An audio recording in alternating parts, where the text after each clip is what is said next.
Bom dia a todos.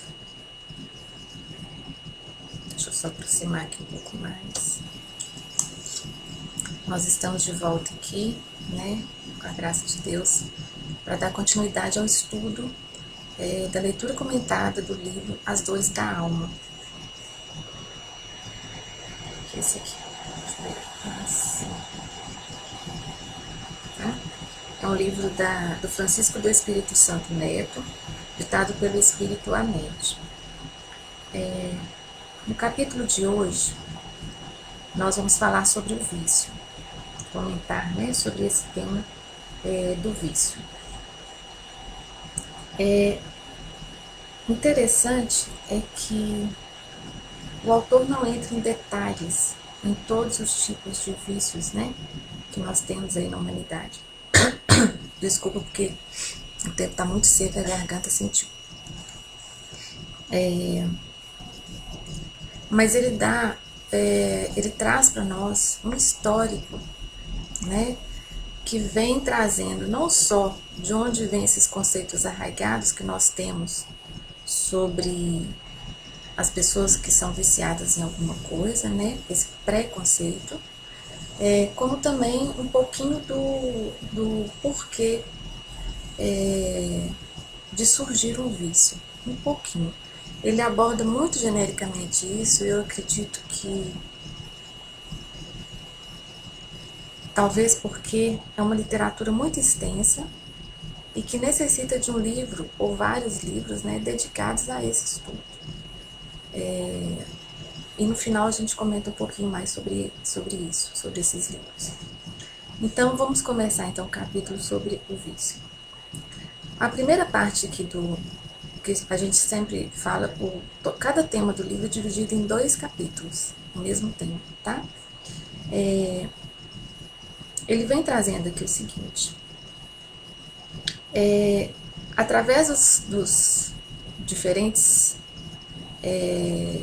locais, digamos assim, geográficos, né, do nosso planeta e da cultura, cada um de nós passa por um aprendizado, né, acerca de crenças, de conceitos, de tradições que fazem parte daquela vivência, daquele ambiente, daquele espaço geográfico onde nós nos localizamos. E à medida que nós crescemos e vamos tomando isso como verdades, muitas das vezes nós entendemos, por falta de uma compreensão maior, de um esclarecimento, de outros pontos de vista, né? Porque nós sabemos que tem culturas que às vezes são muito fechadas, outras nem tanto, mas que talvez falte um esclarecimento de compreender que aquilo que nós crescemos ouvindo, aprendendo, que são tradições, são crenças, elas não são verdades absolutas.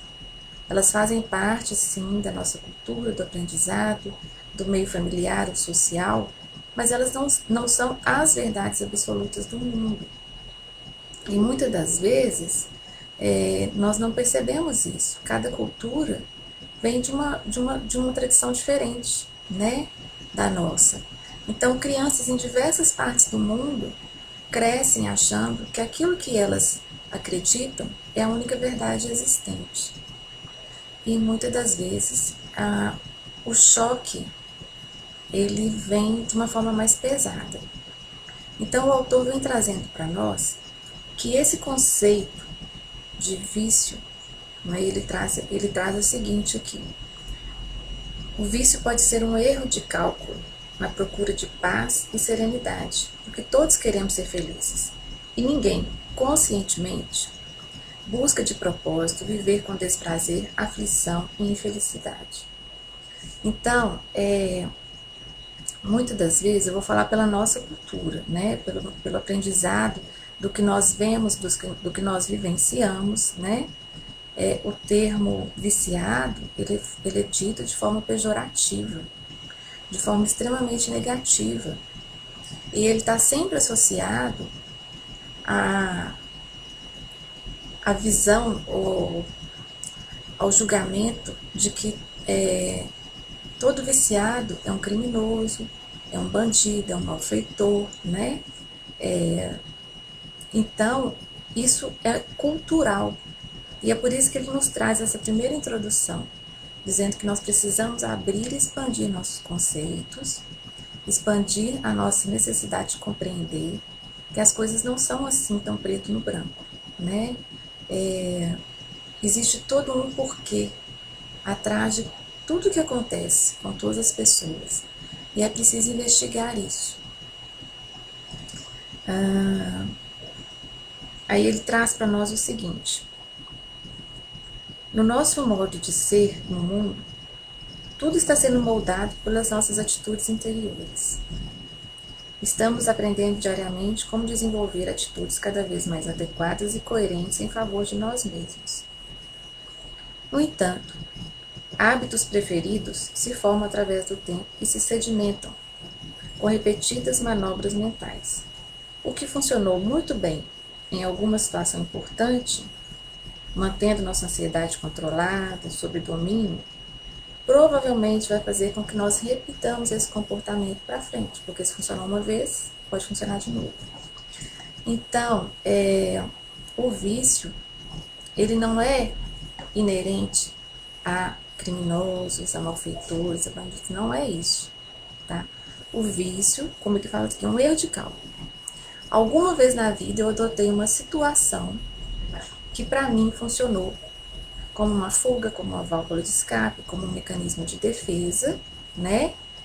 E a partir daí eu passo a adotar aquilo. Aí ele começa a se tornar um hábito. E quando eu não consigo mais viver sem esse hábito, ele se torna um vício.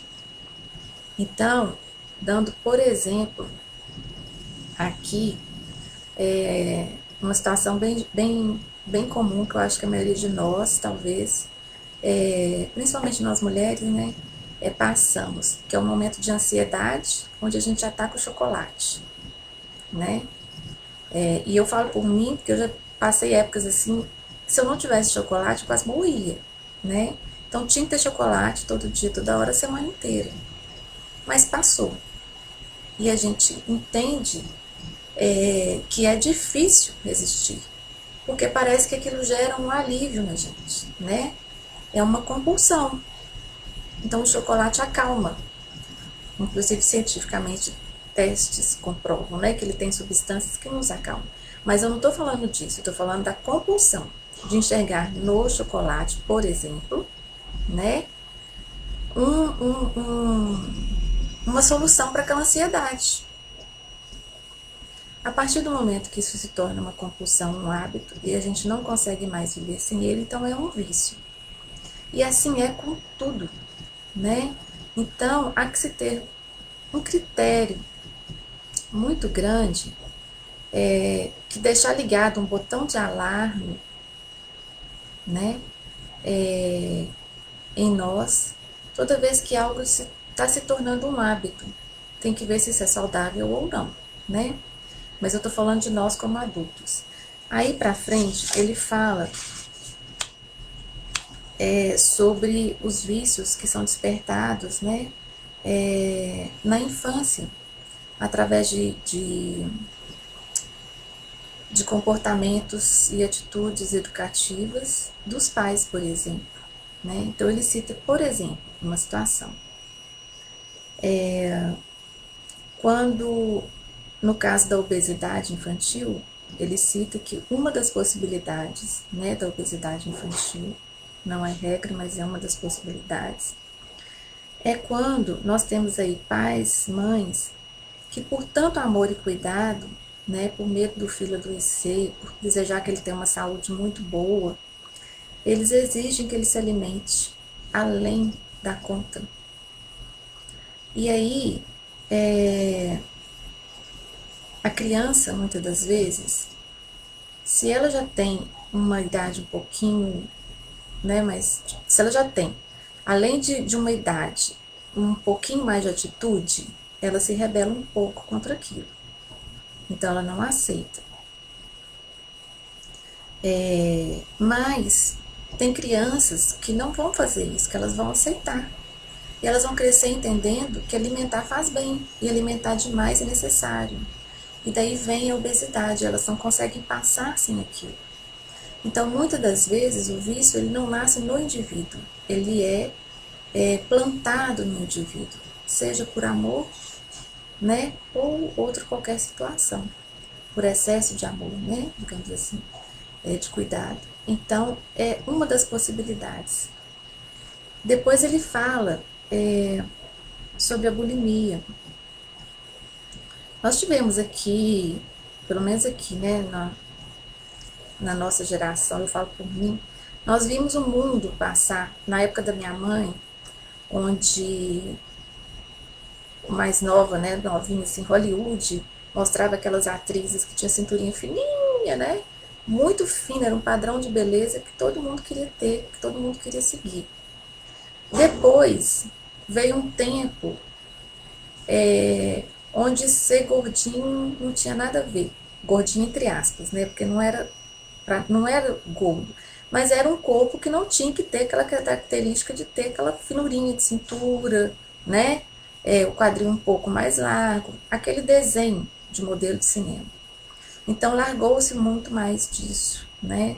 Nós tivemos aí, né, a era dos hippies, né, de Woodstock, todo mundo era mais largado, ninguém dava muita atenção para isso. Até um ponto que exagerava-se um pouco, né? Tinha gente que nem tomava banho. E depois passamos um tempo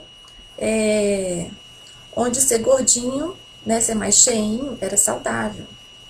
Eu lembro que na minha infância,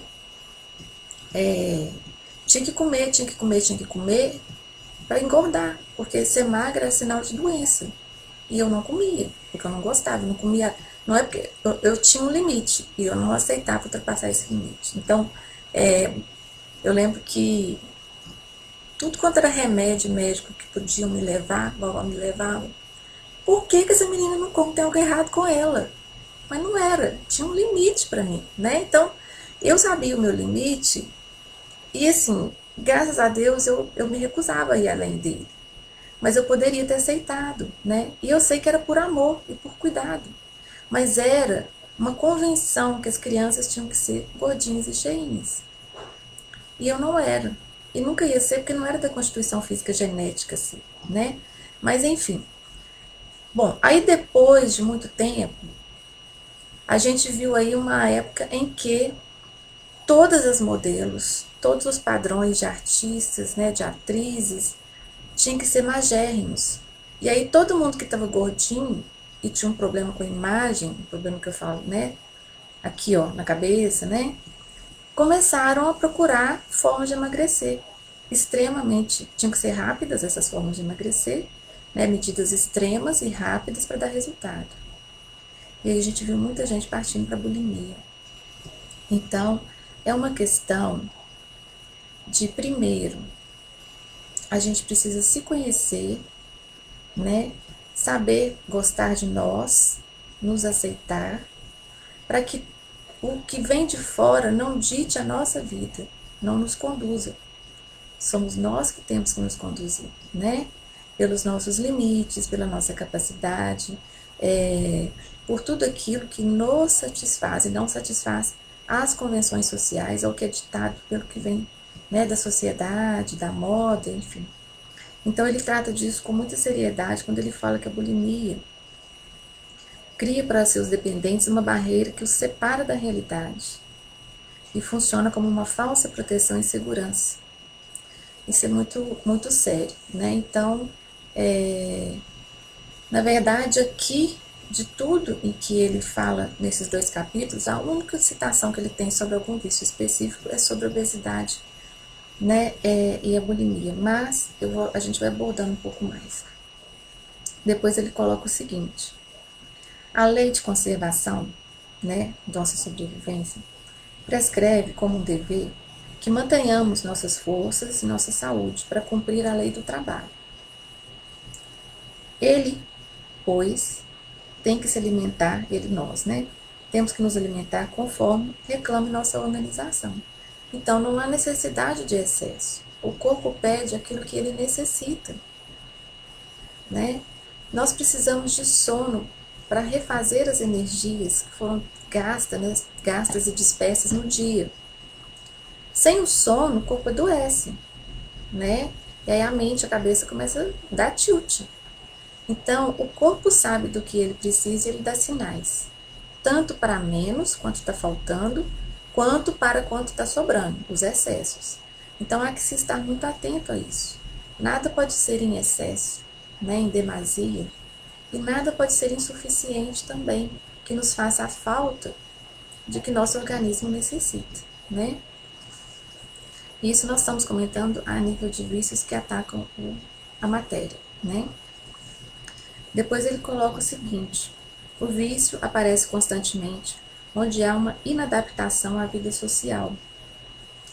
Por incrível que pareça, o viciado é um conservador, pois não quer correr o risco de se lançar à vida, tornando-se desse modo um comodista por medo do mundo que, segundo ele, o ameaça. Isso aqui eu preciso ressaltar, gente, que essas palavras viciado, como eu disse, elas não estão no sentido pejorativo. Elas estão no sentido de explicar que o comodismo é aquele mecanismo de defesa e de fuga que me mantém numa zona de conforto, onde eu não preciso enfrentar aquilo que na minha mente me deixa deslocado da sociedade, entende? Então eu estaciono num ponto que é uma zona de conforto e ali eu permaneço para não ter que enfrentar e lidar com todas as questões que eu tenho, né? Então o vício é uma fuga, ele é uma fuga quando ele conscientemente, né, é adotado. Não vamos falar no termos aí quando ele vem da infância, né, por alguma razão dessas que eu já falei aqui, mas ele é uma fuga, na grande maioria. E aí ele coloca o seguinte: os vícios ou hábitos destrutivos são, em síntese, métodos defensivos que as pessoas assumiram nesta existência ou mesmo os trazem de outras encarnações como uma forma inadequada de promover segurança e proteção. Ou seja, eu ia comentar no final, mas eu acho que cabe a gente falar um pouco aqui. Quando ele fala que são hábitos que nós adotamos nesta existência, né, como eu falei agora, como um mecanismo de fuga, de defesa de alguma coisa que nos deixa incomodado perante a sociedade, que nos traz um certo alívio, como por exemplo o álcool, né? As pessoas às vezes que são tímidas usam do álcool, né, para se expandir, para conseguir estar fazendo parte de um determinado grupo ali, onde ela acha que se ela não estiver descontraída, né, ou bebendo como o grupo bebe, ela estaria fora do grupo. Isso na cabeça dela, né? Então ela entra nessa do álcool, isso vai se tornar um vício. Isso vai se tornar um vício, né? Porque ela não quer perder o convívio com as pessoas, ela quer fazer parte de um grupo. E ela não resolveu isso dentro dela, né? De que nós podemos ser quem nós somos, nós podemos ter as amizades que quisermos ter, mas quem tem que nos aceitar primeiramente somos nós. Nós não temos que mudar para ser aceitos no grupo, né? E se esse grupo exige que a gente mude para ser aceito nele, o problema é do grupo, não é nosso. Entendem? Mas quando ele fala que trazemos esses vícios ou hábitos destrutivos de outras encarnações, aí eu vou fazer um comentário à parte aqui, porque eu acho que é assunto para outro livro e eu não acho que eu seja a pessoa indicada para isso. Tem que ser alguém que tem, tipo assim, muito conhecimento para tratar sobre isso, porque é uma coisa muito delicada. Mas que, se alguém tiver interesse, eu convido a fazer a leitura, porque é extremamente esclarecedora. Não só sobre vícios, mas sobre tudo, absolutamente tudo que nos acontece ao longo da vida. Porque quando ele fala que nós trazemos os vícios de outras encarnações, a cada encarnação que nós temos, como eu disse em outros vídeos, nós trazemos delas todo o aprendizado que nós acumulamos, né? Toda a nossa evolução, nosso crescimento de outra vida, de outras vidas, ele não é perdido, ele é trazido para a próxima vida. Mas nós também trazemos o compromisso do resgate, né? Daquilo em que falhamos, né? Das atitudes que tivemos e que prejudicamos a nós mesmos e a outras pessoas, direto ou indiretamente, consciente ou inconscientemente, mas isso também vem junto. Caso contrário, não seria justo, né? E Deus é justo. A lei de causa e efeito é justa. E esses vícios que nós trazemos de outras encarnações é porque nós não conseguimos ainda lidar com eles. Ou seja, é preciso que, se ele não foi concluído, né, o trabalhar isso e superá-lo numa existência, é preciso que seja feito em próxima existência. Então, muitas das vezes, nós vemos pessoas aí que vêm, né? Vou citar aqui o álcool, porque, assim, dos vícios que nós temos mais conhecidos, né? O álcool, o fumo. Mas pessoas que vêm já desde muito cedo da adolescência, querendo fumar, querendo beber, né? E não sabe nem porquê, se ninguém na família faz aquilo, mas ela trouxe aquilo, talvez, se não for influência dessa existência, de um grupo social, de amigos, etc., ela pode ter trazido esse vício de uma outra vida. E ela precisa trabalhar isso nessa existência. E como? Sem o autoconhecimento não é possível. É por isso que desde a infância é preciso que haja essa evangelização no sentido de esclarecer as crianças. E eu não estou falando de religião, estou falando de autoconhecimento e do modelo que Jesus nos deixou. Porque quando a gente tem o autoconhecimento, nós questionamos e ponderamos as escolhas ou as possíveis escolhas que nós vamos fazer. Então, nós somos seres pensantes. Nós nos tornamos questionadores de nós mesmos. E isso é muito importante. Porque eu vou me perguntar, mas por que eu estou querendo fumar? Por que eu estou querendo beber? Né? Para citar, assim, dois vícios mais comuns. Isso é um questionamento que há que ser feito e aprendido desde a infância. Mas, geralmente, isso não acontece. Mas, ao longo da existência, às vezes, os indivíduos encontram esse caminho de abertura da mente, de questionamento, ou muitas das vezes, quando a queda é muito grande, né, quando eles chegam a perder aí família, trabalho, em virtude do vício, ou adoecer, e aí eles encontram, então, a força necessária para combater, para resistir, para superar. E aí, graças a Deus, é onde tem os alcoólicos anônimos, né, os grupos de apoio a outras formas de vícios, né? E aí a pessoa passa a vida lutando dia a dia contra aquilo. E ela vence. Então, quando ela vence, na próxima existência, ela já não vai mais ter despertado nela aquilo que teve nessa.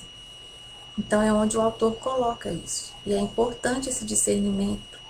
Mas, independente dele ter nascido aqui nessa existência ou vindo de outra, há sempre que nos questionar, né, do porquê disso. Ou se é com alguém conhecido nosso, que nós temos a liberdade para falar, perguntar, mas por quê? Né? A tela do Facebook, gente, ficou preta de novo. Mas eu vou continuar falando porque eu sei que ela grava.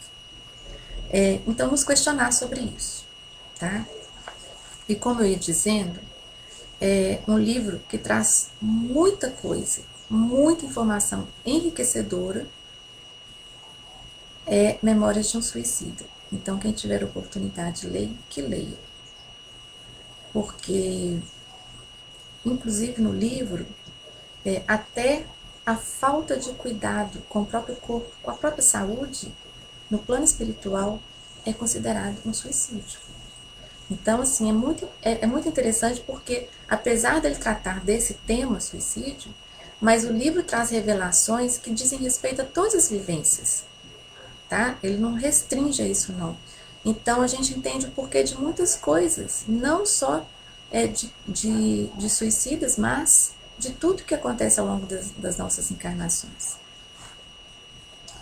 Bom, e aí o autor nos convida a nos questionar, que é isso que eu acabei de falar, né? Buscar o autoconhecimento.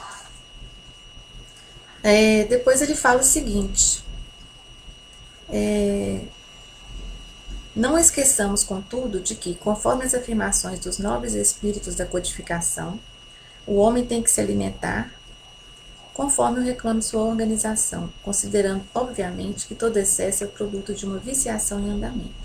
E aquele diz respeito, né, à obesidade, né, decorrente do vício dos excessos alimentares. Deixa eu só tomar uma água aqui.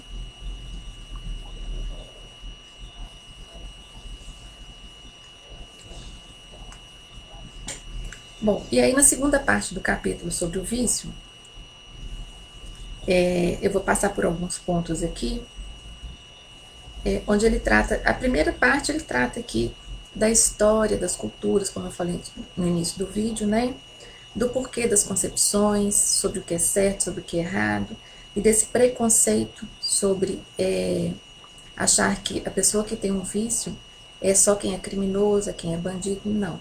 Ele trata exatamente disso aqui. Pelas crenças tradicionalistas, são taxados de criminosos e vagabundos, os viciados. Para nós, no entanto, representam, acima de tudo, companheiros do caminho evolutivo, merecedores de atenção e entendimento. Por serem carentes e sofridos, entregaram sua força de vontade ao poder dos tóxicos, aí ele fala tóxicos, álcool, alimentos, não importa, procurando se esquecer de algo que talvez nem mesmo saibam. Eles próprios, pois, não aguentaram suportar seu mundo mental em desalinho. E aí ele ressalta: a ociosidade pode ser considerada, ao mesmo tempo, causa e efeito de todos os vícios. E nesse ponto ele se refere à ociosidade, e eu gostaria de falar dela em duas formas. Primeiro, a ociosidade do ponto de vista de mecanismo de defesa, onde eu preciso estar numa zona de conforto para não ir à frente, não enfrentar as questões que eu tenho, né, com aquilo que me trouxe esse problema. Então, eu me mantenho ali na zona de conforto. Então, eu estou ocioso, paralisado naquele ponto. O vício me segura lá porque ele me traz uma certa segurança, falsa segurança. E segundo, da ociosidade, é que quando nós somos ativos, e eu não estou falando de trabalho profissional, mas nós estamos também atuando em outras coisas, é um hobby, né, que nós temos, que nos traz um prazer para a alma, é um trabalho voluntário que nós fazemos, né, qualquer coisa que nos tire de nós mesmos a atenção e nos faça olhar para o próximo, para as necessidades dele, é uma forma da gente começar a se libertar, de nós compreendermos, né, que nós podemos ser úteis à sociedade, nós podemos colaborar com quem tem necessidades também, com quem passa por problemas, e a partir daí nós começamos a ganhar uma força interior para combater em nós aquilo que nos segurava, que nos impedia de avançar e de enfrentar as nossas próprias questões, né? Depois ele continua: os dependentes são julgados por muitos como criaturas intencionalmente indolentes, por outros, de forma precipitada, como parasitas sociais, desocupados, improdutivos e preguiçosos. Mas, sem qualquer conotação ou justificativa de tirar-lhes a responsabilidade por seus feitos e decisões, não podemos nos esquecer de que o peso do fardo que carregam lhes dá tamanha lassidão energética que passam a viver em constante embriaguez na alma, entre fluidos de abatimento, fadiga e tédio. Vou só aumentar o áudio um pouquinho aqui, porque eu acho que estava muito baixo.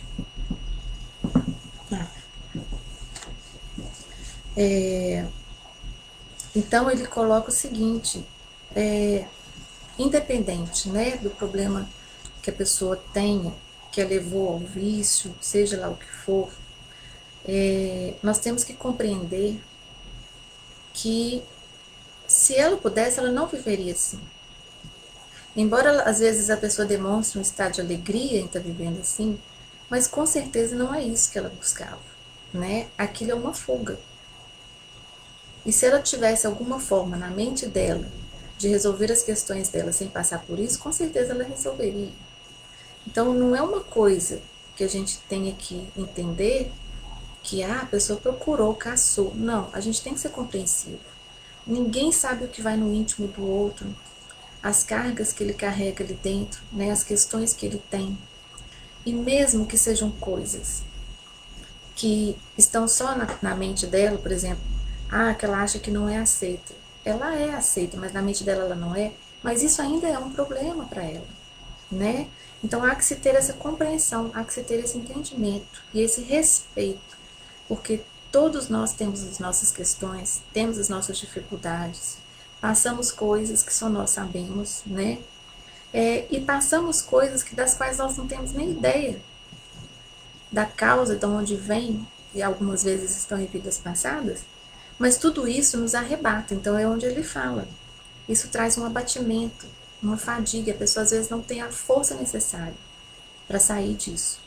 Então há que se ter essa compreensão, há que se procurar estar presente e ajudar da melhor forma que for possível, né?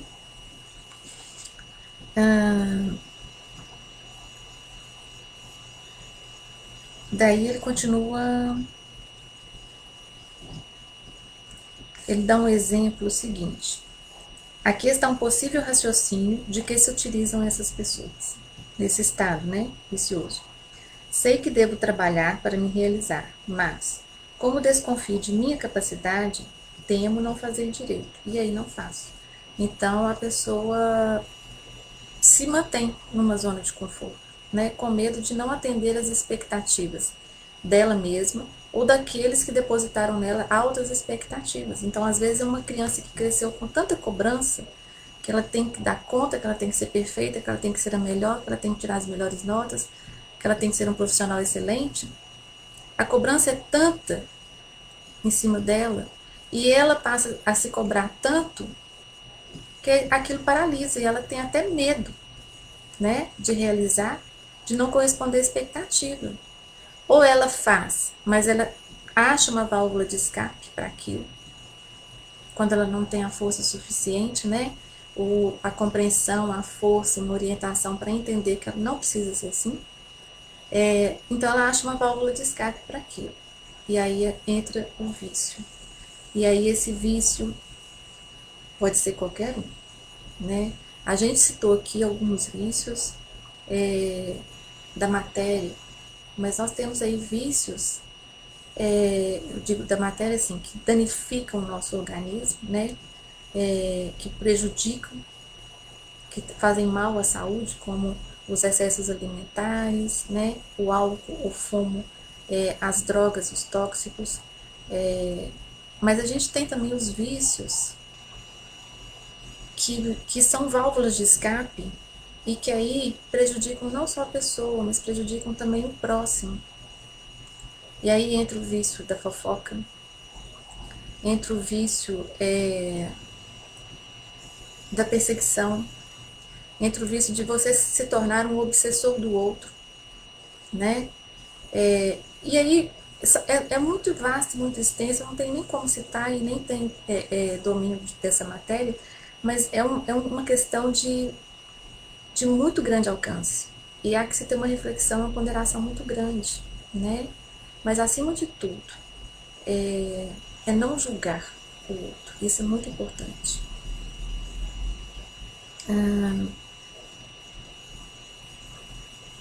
Deixa eu só passar aqui um pouquinho. Que eu marquei e pedi a marcação aqui.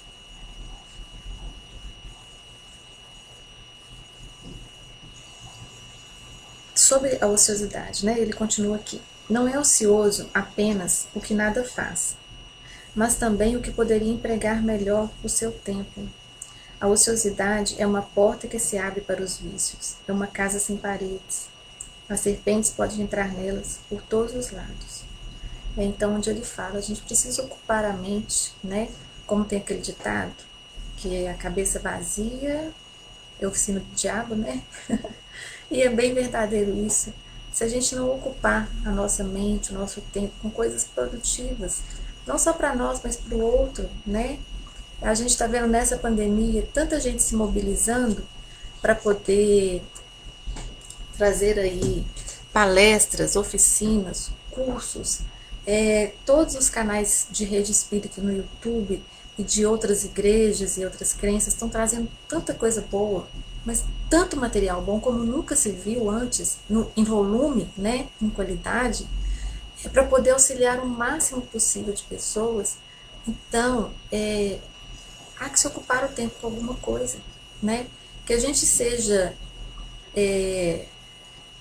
um canal, um facilitador, um auxílio, um instrumento, de alguma forma, para o pro progresso da humanidade, para o auxílio do próximo, nós estaremos sendo também um canal de libertação para nós mesmos, né?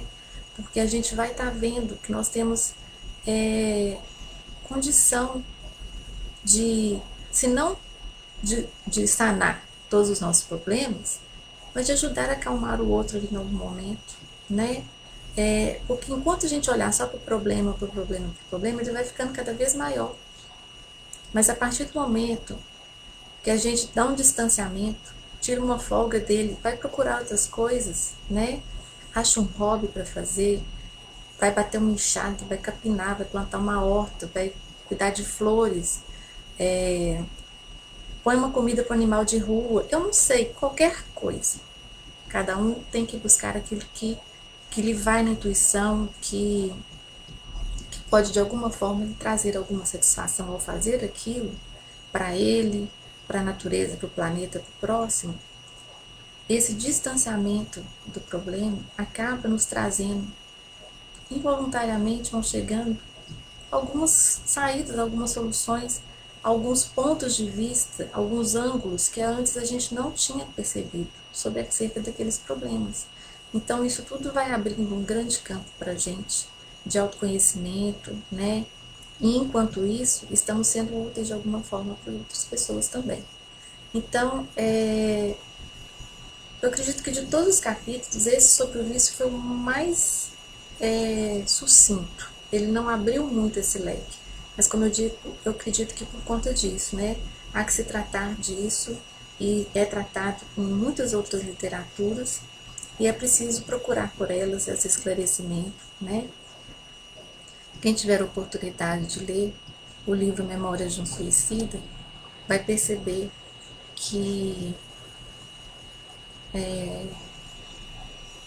a gula, né, os excessos alimentares, eles são considerados suicídios.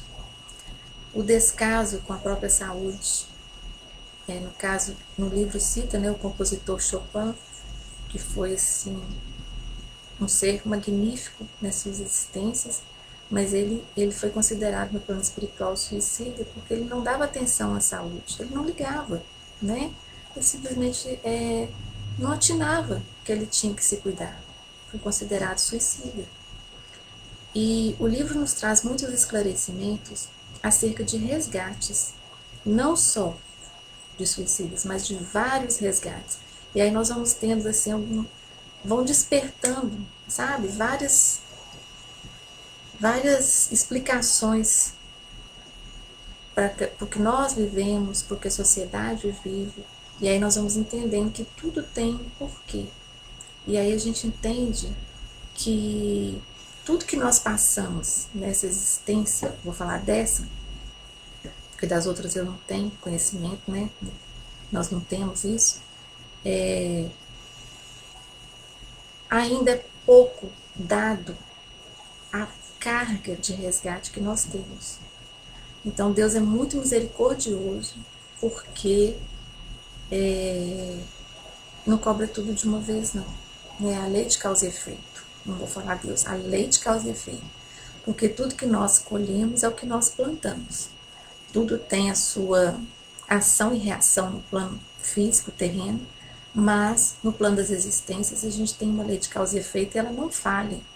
Então, Deus ainda assim é misericordioso com a gente, porque esse livro nos mostra que, dado o grande acúmulo, né, de violações às leis universais nossas, nós ainda estamos pagando muito pouco.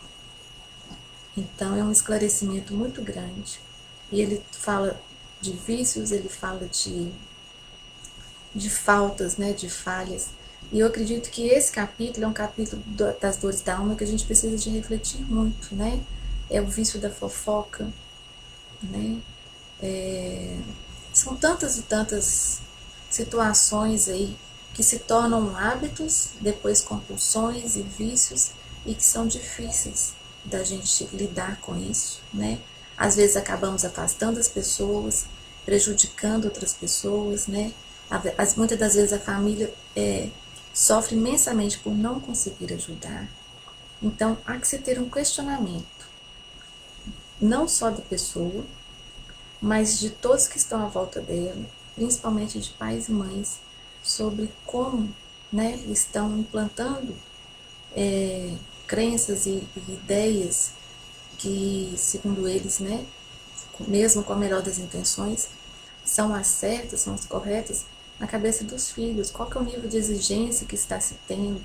Como que você pode ver que essa criança está caminhando, né, para uma situação futura de buscar um mecanismo de defesa que vai ser prejudicial a ela. É um capítulo pequeno, mas ele é muito complexo para falar, para abordar, e eu acredito aí que cabe aos mais especialistas na área, aí, né, aos psicólogos, aos psiquiatras, esse, esse, essa função de esclarecer mais, mas nada impede que a gente reflita sobre o assunto, né, sobre cada atitude nossa diária, sobre cada escolha, sobre o porquê de nossos medos, como foi falado, né, nos últimos vídeos sobre o medo, o porquê de nossas ansiedades e fobias, e que caminho isso está tomando na nossa vida, né? A gente termina aqui, deixa eu ver, na próxima semana, ou ao longo da semana, né? O próximo tema é solidão, tá bom? Apropriado, né? Para as questões que estamos vivendo. Esse livro é muito atual e ele é atemporal, na verdade, né? É necessário, muito necessário para nossa, como se diz, para nossa reforma íntima. Eu recomendo muito que vocês leiam, porque eu estou dando só uma apanhada aqui geral. Que todos tenham aí uma ótima semana pela frente ainda, a gente está no meio da semana, né? E que Deus abençoe a todos.